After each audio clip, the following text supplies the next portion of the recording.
Sometimes we lose our energy without even realizing it. It's not always about sleep or diet, though they matter a lot, but this you already know. In this specific video, I want to focus on a different side, the emotional, mental and subconscious way we leak energy every day. In the first part, I will walk you through 10 hidden energy drains, what they are and how they can affect you. And in the second part, I will share with you practical tools and resources that will help you to start shifting them. The first one is unprocessed pain and emotional baggage. Those are all these difficult feelings that were too overwhelming at the time to process them. So they were hidden, suppressed in our subconscious.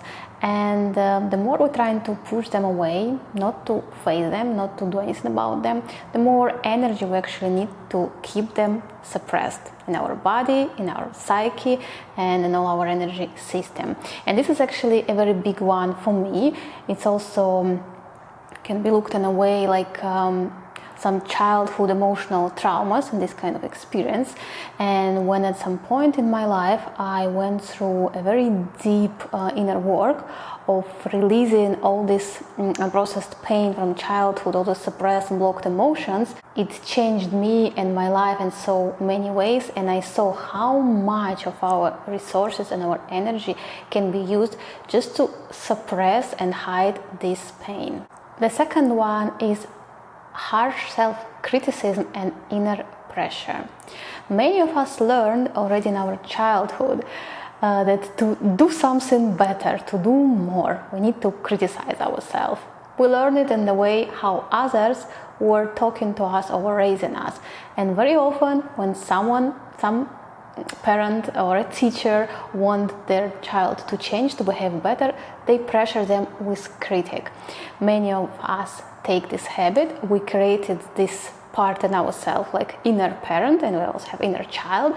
And this inner parent can be a very strict one, controlling and criticizing. And if you notice how very often you trying to push yourself to do more by blaming yourself or criticizing yourself, this can take a lot of energy from you, because this part inside you that you're criticizing, it could be an inner child that actually needs your help and support. That's how it can become stronger and give you more energy, more ideas and more creativity. By criticizing ourselves, we're not making ourselves do more. Even in some cases it may work, but in the long term we can just have a burnout or completely lose all motivation and don't want to do anything else. And I'm mentioning this one also from my own experience in shifting this relationship with myself, learning self-acceptance, self-love, and stopping my inner critic. It's something that changes a lot, not only how I feel, but how much things I can do and what results I'm actually achieving in my life. The third one is overthinking and mental loops. Very often we have this idea that by thinking a lot, by figuring out everything, we will find the solution and the problem will go away. In reality, very often we get stuck in the loops. Our brain working a lot, doing a lot of intensive work that creates us even more anxiety, and we are living in this huge tension by trying to get a solution, by trying to solve something, by trying to get some idea. And when the brain is working like this, when we're stuck in this loop, our energy is wasted in the same way, like if you were doing some difficult mental work, but this work will actually give you some result. In these situations with overthinking, we're using the same amount of energy, we're not getting results. Very often there is also anxiety on top of it. And we lose energy also with this anxiety. And then we come to the point that we're also getting tired and we can start blaming ourselves again. And that's where also self-criticism can start and we can lose even more energy. As for me, it took me a very, very long time to finally realize how overthinking is not helping. I had a habit from very early age to think a lot. I heard from other people these comments, you're thinking too much, it's not helping, why are you thinking about it? I always believed that I will figure it out. No, with all this thinking, I never figured out what helped me is actually exactly opposite thing. To learn to not think too much, to learn to stop these mental loops, and to learn meditation, presence, and mindfulness. The fourth one is delayed or unmade decisions. And this works in a way, if you will imagine your brain like a computer or something, like your mental browser, when there are a lot of tabs opened, and each of them needs our energy and our attention. Until we closed it in some way, they still taking part of our attention and our energy that can be used in some other way. The fifth one is living for approval. When you live in for approval, you can have such problems as tendency to people pleasing, have a strong maybe fear of judgment, and making a lot of choices in your life by not what you really want, but what other people want from you, or you want to be good, you don't want to be judged. And this is another huge drain, that your energy is used to create certain appearance, the way you want other people to see you, and you're working hard in this kind of emotional, mental work, maybe sometimes even real actions. You're doing something that you don't want really to do just to make someone else happy. Energy is used to impress someone or to not be judged. Even you can't really control what other person will think about you and how they will perceive your certain actions or words or anything else. You working very hard on creating an illusion or doing something that you don't really need and you don't want. The sixth one is trying to control everything. And actually this one is that I'm learning to let go a bit, because at some point I noticed how strongly I'm attached to the idea of the fact that I need control myself and my life. I noticed how much also energy is wasted here, because the idea that we can control very often is an illusion. We can control certain things, we can't control everything. And the desire to control very often goes from fear to be vulnerable, from fear to get in some situation that you think that you can't handle, to have some situation that you don't really want, and you try to predict all the possible things that can happen and prepare for them. And very often when you have this controlling issue, you try also to control other people, because they influence your life a lot. Their choices, their actions can influence what happens in your life, and it's such an incredible pressure. And people who have this habit, or this kind of inner desire for control, inner need for control, it very often comes from fear. They can see how difficult it is to let go and how much of a drain for us it is.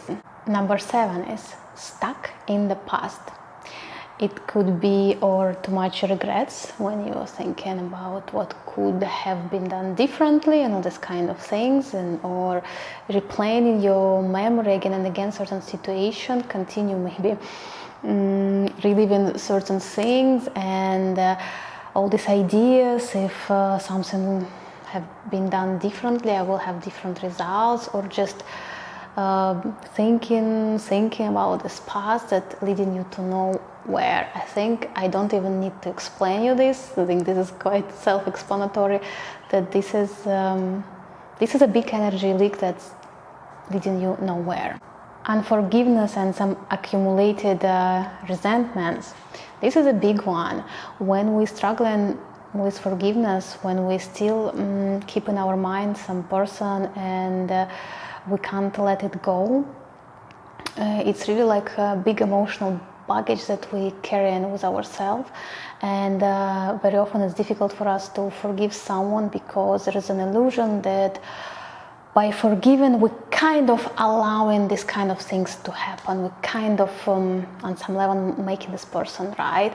It's exactly the opposite, because when we're not forgiving, we're not punishing the other person, we're always punishing ourselves by keeping all this baggage inside us. And forgiveness can be such liberating, and it can free so much of your energy and can help you to move forward. Number 9 is lack of vision or deep motivation. When we don't have this big vision, inspiring goals, something that we are ready to go for, that we're waking up, and when we're ready to do difficult things, to change something. When we don't have this something or kind of future or some big value for us, what we're living for, where we're going, that forces us to do more, to grow, to have some inner transformation, to change, we can be more stuck in the survival mode, and the energy that we have is just to keep going, to solve this problem, to survive this day, to survive this day. It's somewhere in subconscious. This program can be working in a way against us, that if you don't have this big thing that needs to be done, you don't need this energy. You kind of get only what you need here to survive, but not for long-term vision. And number 10 is digital overload and constant stimulation. This is a big one, especially nowadays. Almost everyone have an influence of having a lot of quick and easy content, and the stimulation, the switch from one to each other, the messages, all the social media, all the internet, all these things that we constantly stimulated with, they give quick hits of easy dopamine, and we get a lot of these quick dopamine stimulations. We get used to it, our nervous system, our brain, we get used to it, and after this it's very difficult to start doing something, to get motivation for some other big things and big goals that requires putting effort. And then it's kind of a bit of a loop, that we're tired, we do more of this scrolling, we're getting more tired, doing it again and again, and it's a loop. And for this, it could be very helpful to do dopamine detox. That helped me, but I will share about it later. So if you notice that you're experiencing one or maybe more of these energy leaks in your life, now I can tell you what you can do without it. If you're struggling with some unprocessed pain, some unprocessed emotion, some this emotional baggage from the past, what is helpful here is actually learning to process these emotions, learning to release them, to work on them in a healthy way. And for this kind of things, I have a great video which is called "You're Not Lazy, It's Just Emotional Exhaustion and Unprocessed Pain." In this video, I explain in details how it works and what you can do and what other resources you can use for this. If your problem is self-criticism, harsh self-talk, or you notice that you're living for approval, you have a fear of judgment and these kind of things, you need to work on your self-acceptance, self-love, and learn how to silence your inner critic. I have a full playlist that is called Self-Love. I will link it. You can find video about self-love, about self-acceptance, and the most practical one is the video about how to stop your inner critic. It's a journaling technique that you can do for 90 days. I did it for myself. It was extremely helpful. That's why I shared it. And there on this video you can see all my story, how I did it, what has changed and what you can do.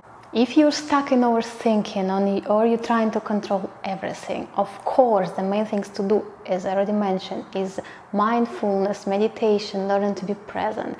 The very helpful book is the book of Eckhart Tolle, The Power of Now. A lot of people find it extremely helpful for this kind of skill. It's also helped me. And another thing, I have a video about overthinking. I share a bit more also my story with this problem and what I've done and what you can do for it. If you're holding on to regret or resentment, what will be really helpful is to learn to forgive. I have also very practical video is about how to forgive someone who hurt you by writing a forgiveness letter. I did this many times in my life before I made this video. Also, you may notice that there are also comments of people who found this really helpful. If you notice that you have this tendency to consume a lot of content, scrolling, and you under this stimulation all the time, and you think that you may have a bit of some issues with dopamine, you can check my video about dopamine detox that I already mentioned, so you will get back your attention, your energy. And for me, was a huge change, and I think it will help also you. And if you see that maybe you don't have so much energy leaks, but it's more the problem of vision of big goal, one of the things that can help you is I liked a lot the program of Tony Robbins. It's called Personal Power 2. I have a video review about it. This is a 30-day program that I actually did 3 times in a few years. Now I'm doing it again because this one is really helping to find in these desires and goals that may be hidden, what you really want, and getting back this motivation. This is one of the things that you can check. Also, his books are quite a lot on these topics. And you can subscribe to my channel because actually I am planning to do more content about finding true desires, real goals, getting back motivation, and actually how to get this energy and what you can do to start moving towards this goal and start getting results. And remember that your energy is precious, and it's not always the answer just to force yourself to do more. Sometimes it's just about bringing more awareness and finding maybe something in your life make you lose this energy, and it's fixable, it's changeable, and you can take control of it. And if you have any other questions, you can leave me a comment, and I will always consider them while making my new videos.